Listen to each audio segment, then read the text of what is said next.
Today it's not undocumented immigrants. Today it's trans kids. And maybe we can get some votes getting everybody to kind of hate this powerless minority. Here are the facts when we talk about transgender kids. According to two peer-reviewed studies published in the Journal of the American Medical Association, the largest medical association in America, not a single child in our country under the age of 12 has received a transgender surgery. Zero. A grand total of 85 transgender teenagers between the ages of 13 and 17 received a surgery to deal with their bodies, and most of these procedures was chest related. In other words, boys who had breasts and they were concerned about that, et cetera, et cetera.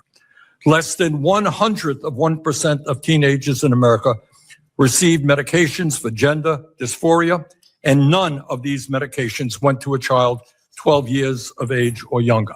What the medical and scientific community tells us is that gender-affirming care is associated with a lower risk of depression, severe anxiety, and suicidal thoughts.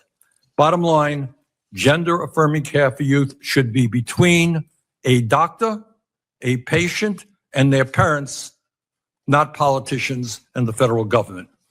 Not only would banning gender-affirming care do nothing to protect kids, it will make it harder for them to get the health care they need, and that would be a tragedy. My name is Chloe Cole, and I am what is known as a detransitioner. I was diagnosed with gender dysphoria and given life-altering drugs and irreversible surgery when I was only a child. As an adult, I've dedicated my life to making sure that my future children will not grow up in a world where they can be subjected to the same sex experimentation procedures that I and hundreds of thousands of children have suffered from. Despite what the doctors told me, I was not a sick boy trapped in a girl's body. I was a distressed girl, but the medical system treated my body as the problem. To any normal adult, my middle school insecurities would seem par for the course. But to my physicians, clearly they meant that I needed a scalpel to my breasts. My mom and dad, who never once believed that I was a boy, were told by psychologists and physicians that insignificant things like me wanting to become an athlete or having short hair meant that I actually was their son. The central thesis that attempts to justify child transitioning is transition your daughter or bury her. That's the lie my parents were told, and every parent of a trans-identified child I know was told the same thing. Let me say that one more time.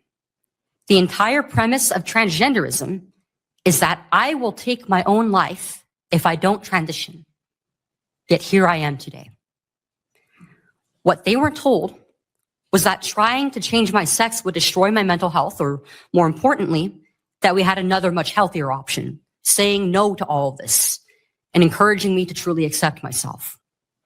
Instead of honoring my parents' instincts to keep me safe, the doctors put me on a chemical castration drug to stop my puberty, followed by massive doses of testosterone to induce a fake male puberty. And at 15, my breasts were taken from me. I hadn't even had my first kiss or practiced driving before. How could they take away part of my womanhood before I was old enough to call myself one?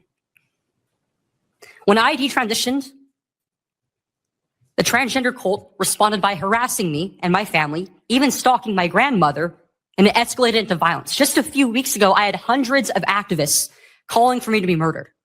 Why? Because I was going to speak on campus. This is how it is for those of us who detransition. The trans community tries to intimidate us into silence. But even worse is that we've all been left for dead by the same doctors who promised to save our lives. I'm not alone. I have hundreds of friends who have been through the same thing. An entire generation of children were lied to.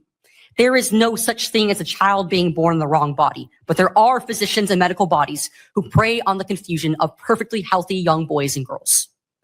Congress needs to ban these procedures on minors, protect parents who refuse them, investigate the medical institutions that promoted them, and make sure that children who have already been harmed are cared for. The American people have shown that they do not want this lie imposed on their children. Any member of Congress who defends this should have to look parents in the eye and explain why their child's body is now a commodity that they can sell to the gender industry. Do not wait until there are more children sitting in this chair crying to you about what was taken from them.